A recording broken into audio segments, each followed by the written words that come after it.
Hello viewers, my name is Tyler Marchand, and the first thing you probably will have noticed as soon as you clicked on this video is that it's probably got an obscenely short run time for the video.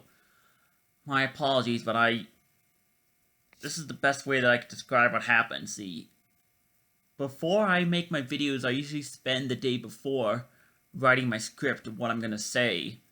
That way that I do not stammer as much, try to sound a bit more professional. However, I finished the script yesterday, and my computer was insisting that it go through an update. This morning, when I look on the computer, the update is something that I prefer. I find that I prefer the way my computer ran before, so I roll back the previous version. To my horror, I find out that my script that I spent the whole previous day working on completely fucked over. I lost pretty much everything I had to say when I did that script, so for this video, it's going to be different than all the others, because you're not going to have any sound clips, sorry, and I'm not going to sound as polished as I normally am, because I'm going on this blind. And it really pisses me off that it had to happen this way, because 1977 was an amazing year for music. I remember saying back in 1977 that I wasn't sure how 1976 would be able to compare to 1977, considering all the rock classics that I encountered that year that are among my favorite songs ever. But this year certainly rose to the test, rose to the occasion, and it is lived up to the hype of pretty much all other music critics who have hyped up this year. It was phenomenal. I've got 19 songs that I gave the 8 out of 10 threshold to, and there are countless other songs that just narrowly missed the cutoff. I'm just gonna list the ones that missed the cutoff, but here's a fair warning. If I did expand the list to make 7 out of 10s eligible, a full third of 1976 list would have been on here, because the year was that good. And there was just a lot of variety. Classic rock, funk, disco, R&B, even some good country music in there. Like I said, the songs that, for me, just missed the cutoff include Love Machine by the Miracles, Misty Blue by Dorothy Moore, I'd Really Love to See You Tonight by England Dan and John Ford Coley,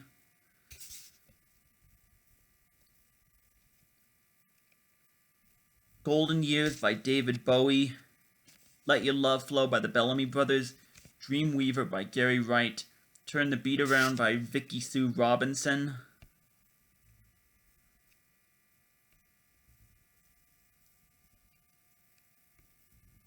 let's see,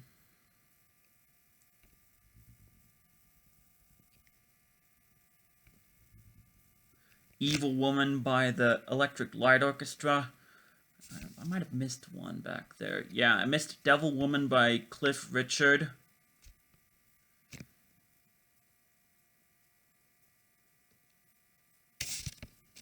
Still the One by Orleans.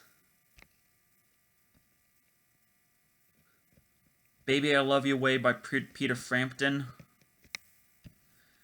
And Give the Funk, Tear the Roof Off the Sucker by Parliament. Oh, and Take the Money and Run by the Steve Miller Band. So yeah, this is a textbook example right here of how I sound if I don't have a script in front of me. Found all stammering all over my words, searching. So again, I'm sorry, but playing my computer with this, I did not want to have to do it this way. Alright, yeah, so all those songs that I mentioned were songs that just barely missed the cutoff for me. So the 8 out of 10 threshold is what's required to make this list, so I'll just read through the 9 honorable mentions, and since all these songs are phenomenal, I guarantee you that most of these probably already know the songs by heart and know what I'm...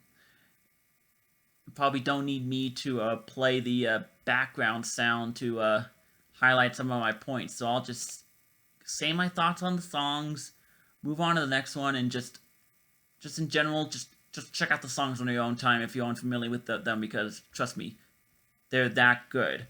Alright, so honorable mention 1 is Boogie Fever by the Silvers.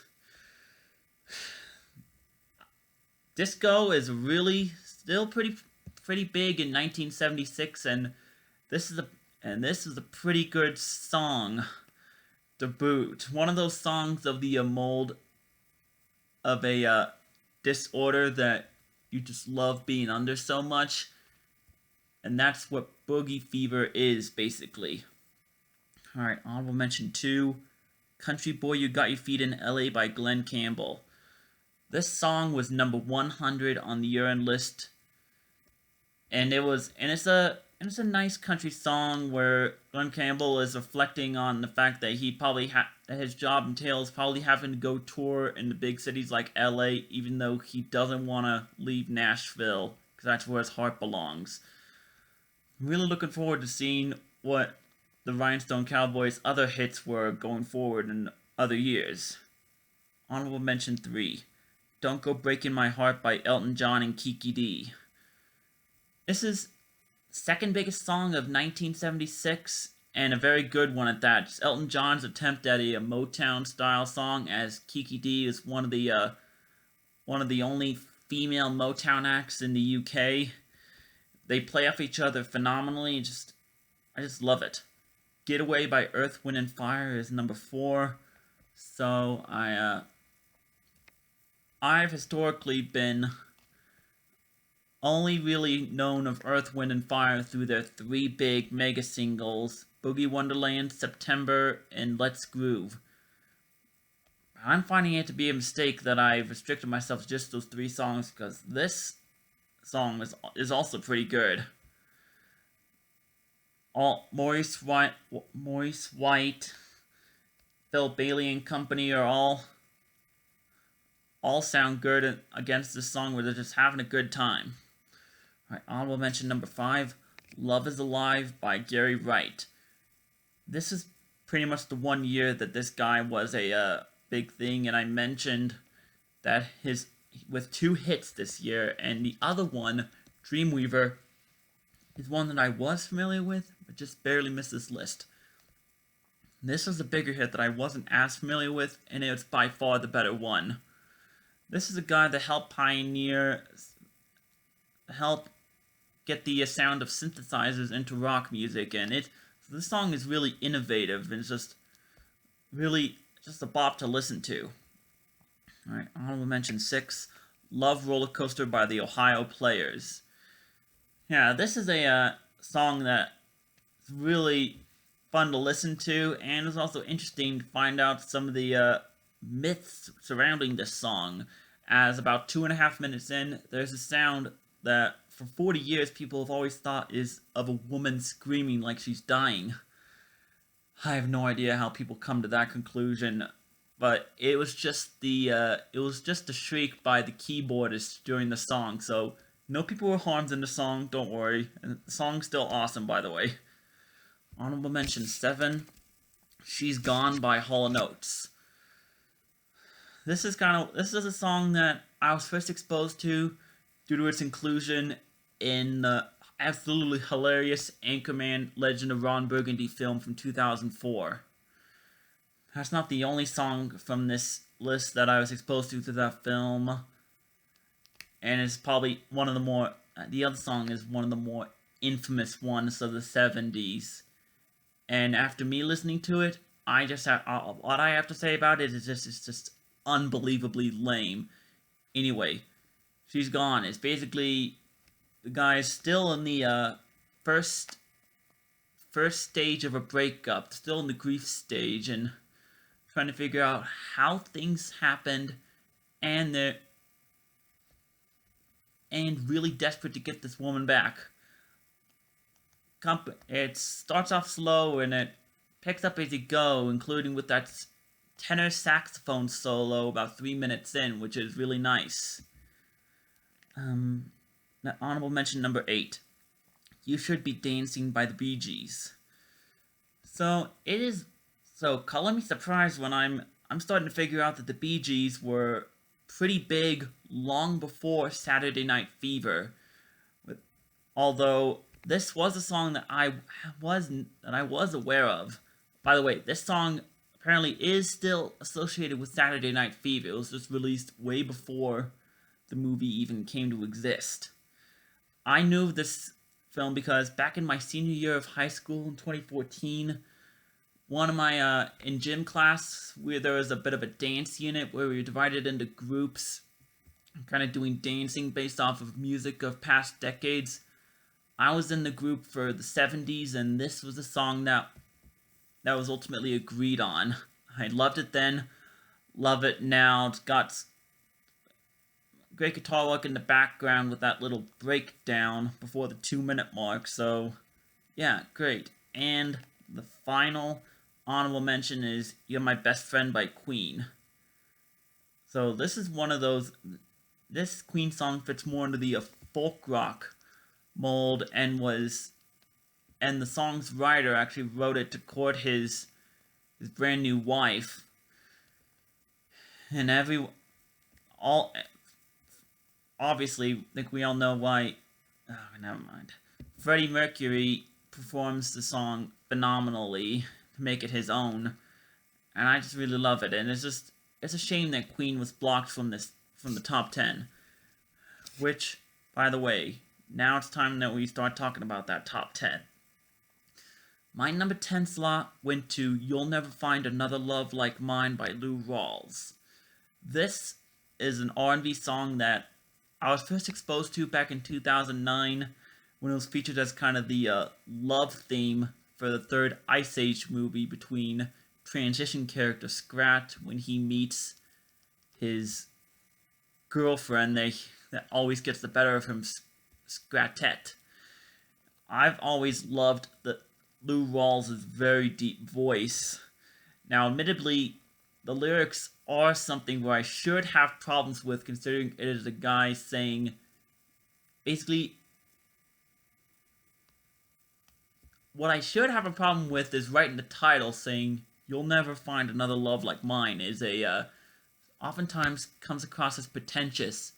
But here, Lou Rawls sounds actually sincere with his delivery, and the fantastic R&B instrumentation at the back, especially how the song starts out.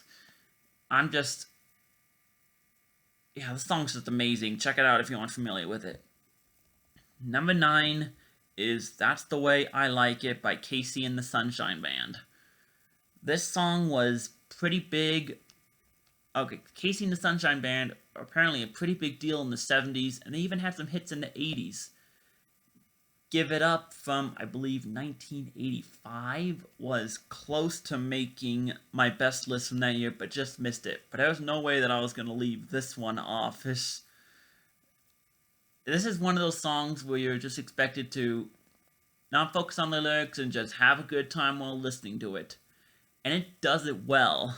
Just say it. So, the quality of 1976 was such that a song like this, most other years, would probably be almost guaranteed to be top 5. But here, it's toward the bottom of the list. Number 8 is A Fifth of Beethoven by Walter Murphy and the Big Apple Band. I've mentioned before that I tend to allow for some songs to surprise me when I listen through these years, even though I do have some, because I'll admit that I do have some biases to songs that I've previously known that they're naturally going to wind up higher. This is going to wind up being the highest song placement for a song that I wasn't really familiar with prior to listening through. And yet another song that is probably most known for its usage in Saturday Night Fever. This song is basically the classical Beethoven's Fifth mixed in with some classic funk disco instrumentation, and it really works quite fantastically. Sometimes the bare minimum will create the most out of something, so that is great instrumental. Alright, I got implied before. Now we're at the point where all the songs that are remaining are songs that I knew about before listening to this year, and it already made up my mind that I really love them. This may be seeming like you may be getting some flashbacks to my 77 video where it's just all classic rock for the remainder of the list, but not necessarily for this one. But number 7 is going to be The Boys Are Back in Town by Thin Lizzy. Starting out with classic rock from this one hit from this Irish group that is with lyrics that mainly describe life of the underground mob world in Manchester, with iconic guitar riffs, with the boys being the mob members that are often being really feely with the locals, and as evidenced in that second episode where Johnny gets slapped by a woman. Anyways, number 6 is another classic rock song, but we're gonna take a break from the 100% rock songs after this one. But number 6 is Slow Ride by Foghat. Like with most rock songs, this is one that I was introduced to through the Guitar Hero series. In fact, it is the first song that you play in Guitar Hero 3, which is widely considered to be the best of the Guitar Hero games. This is just one of those feel-good songs with fantastic instrumentation. It's just a blast listening to this song, and of course it feels fantastic to hear this on classic rock stations even today. So there you go. Number 5 isn't, while it could considerably be considered classic rock, it isn't really one of the hard rock songs that you'd probably expect me to like. It's more of the softer variety. The number 5 slot goes to Rhiannon by Fleetwood Mac. So I've mentioned before that while Lindsey Buckingham's Go Your Own Way is perhaps my favorite Fleetwood Mac song, Stevie Nicks has handled perhaps the absolute bulk of the Fleetwood Mac songs that I absolutely love. And this one is her best one. I've always said that she kind of has this witch-like quality to her voice. And when I say witch-like, I mean that it always kind of entrances you, and you're almost spellbound listening to her. And this song, it really fits because the song is about the Welsh witch goddess Rhiannon, and she's being romanticized in the lyrics here. As for whether or not, wouldn't you love to love her? Accented with gorgeous folk instrumentation. I'd give this song a slight edge over Dreams for my favorite Stevie Nicks Fleetwood Mac song. And this is a song that, a little bit more background on this song, for me at least. Before going through these years, long before going through these years, there have been times, the only other comprehensive list that I've seen for 1976 comes from Nerd with an Afro's online blog, where he discusses the worst hit songs of 1976. At the bottom end, he puts down what his absolute favorites are, and I noticed a Fleetwood Mac song in the honorable mentions that I didn't think I'd heard of until one day I'm listening to a classic rock station in the car, and then I realized that this was that song that he placed on there that I'd known about, but I never knew it was called Rhiannon. I always thought it was called Will You Ever Win. Anyway, so now, number 4, we are going to take a full-fledged break from rock for this entry. The 4th song on my placement was the 4th biggest song of 76, December 1963, Oh What a Night by the Four Seasons. This song is actually interesting accomplishment. as it was actually the first song in Billboard history to log more than 52 weeks, aka a full year, on the Billboard charts. Granted, it did this over the course of 2 chart runs. Its original chart run back in 1976, where it was the most successful, lasted for 27 weeks, which, from what I can understand, that's kind of from back in the 70s. Around this time, if songs lasted more than 20 weeks, that was considered an impressive run. Whereas today, I consider the most impressive ones to be ones where you get over 40 weeks on the charts for 3/4 of the year. Anyways, this song was reissued back in 1994, was on toward the lower end of that year-end list, but accumulated another 27 weeks on the chart for a total of 54 weeks on the Hot 100. Anyways, this song is just absolutely phenomenal. It's just interesting story from what I've read is that apparently it was originally supposed to be December 1933 as a prohibition type song, but it was changed to change the lyrical content to that of a fantastic love affair that happened more contemporaneously. Either way, it's just a blast to listen to. The classic funk disco instrumentation. And while on the topic of funk disco, number 3 goes to Play That Funky Music by White Cherry. I am kind of hesitant to label this song as classic rock, but even though classic rock stations in Reno do play it on their playlists. But I'm not complaining anyways, because when the song is this flat out awesome. Like December 1963, this song was one of the defining songs of the year. It was a top 5 year-end hit. It seems like it was very popular then, and it is absolutely beloved now. See, this point in the 70s is the point where rock music is kind of starting to kind of not be as dominating as it was before, and is now being replaced by disco music. This song, that's kind of what this song is about. A DJ at a rock and roll club is faced with having to make the change to disco and funk music. He doesn't like it at first, but comes to love it when he finds out that everyone is just having a good time.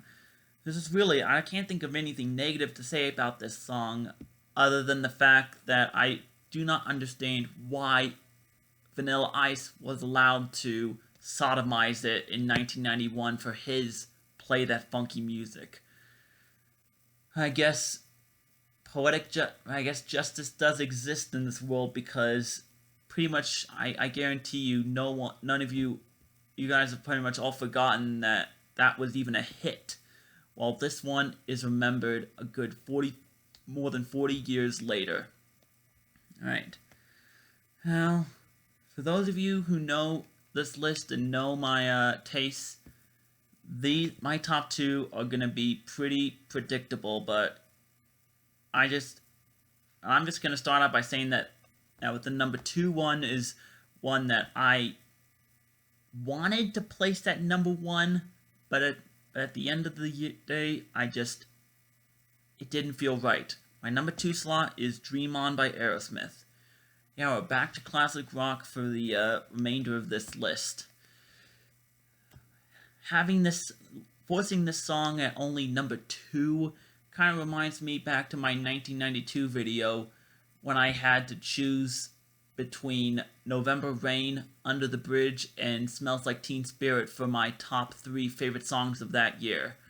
I still stand behind my pick to place Guns N' Roses at the top, but that didn't make it any easier to have to say that Nirvana and the Red Hot Chili Peppers made lesser songs, when in fact, it shouldn't even really be fair to say that they're lesser songs. That one mainly just came down to personal preferences.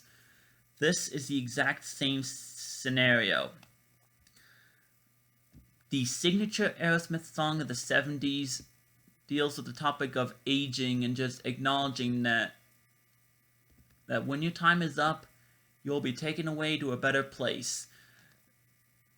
My favorite, the instrumentation in this song, courtesy of Joe Perry, is absolutely gorgeous. It starts off relatively soft, and then picks up for the bridge, where Steven Tyler really kicks it into high gear with his vocal performance, the Dream On segment. With all what I'm saying about Dream On, most ignorant people would probably be wondering, why are you sticking it at number 2 if you have this much love for it? Well, those of you who actually know the list would probably know the answer right away, and that's because there was no way that number 1 wasn't going to go to Bohemian Rhapsody by Queen. This song, I wasn't introduced to this song until relatively later in my music listening career. Guitar Hero Warriors of Rock back in 2009 is the first time I'd heard the song when it was featured in that game. But I've loved it ever since, and it is, and I'm glad, and I just find out I'm just jumping on a bandwagon by saying that song is fantastic, because thing is, for a weird song like it is, for 6 minutes long, it was number 18 on the list of biggest songs of 1976. It is still considered one of the biggest songs of that year, and is still beloved even today. It's funny that I mentioned 1992 when talking about Dream On, because like December 1963, Bohemian Rhapsody got a reissue in the 90s that caused it to have a second chart run. This one, it gave it a higher peak, but it was still in the upper half of 92's year-end list. However, due to my strict rules that I can only talk about songs in the first year that they see a Billboard year-end list, that meant that Bohemian Rhapsody was ineligible in 92. Now I get to talk about this absolutely phenomenal song. This song has a lot going on in its 6-minute run frame. Starts off as a piano ballad, rip into that high-pitched guitar solo courtesy of Brian May that is one of my favorites of all time, and you're probably expecting me to say that the song can't go any higher there for me, but no. You then get to that operatic segment. It's just a blast to sing along to. Bismillah, oh, we will not let you go, let him go. That part just puts a big smile on my face whenever I get to it. Then close that out with a hard rock segment before softly fading off to the end coda. The song is basically perfect, and as much as I love Dream On, it would have been the ultimate injustice to deny Bohemian Rhapsody the number 1 slot for Best Hit Song in 1976. Oh wow, 29 minutes. So this video actually went longer than I thought it would, considering the circumstances. Thank you all for watching. If you enjoyed the video, I know that this is different than what you're all used to seeing from me, but if you enjoyed the video, share with others so that I can grow my channel. Subscribe to my channel so that you will get more information, get notifications about new material, or notifications in general. And as always, leave your comments down in the comment section below. Agreements, disagreements, general thoughts about the year, thoughts in general. I don't care. I just ask that they be civilized. All right. So this was awkward having to do a video like this because it's not the way I'm used to doing it, but that's the video. Next Next week, I hope that I'll be back to that video format you all know and love by now, when I talk about 1975. After a year like this, I'm really expecting it to not be as good, which may make it a bit of a drag for me, but I am going to listen to it, give it my attention as much as I can. I'm expecting that video to be out on Tuesday, June 9th.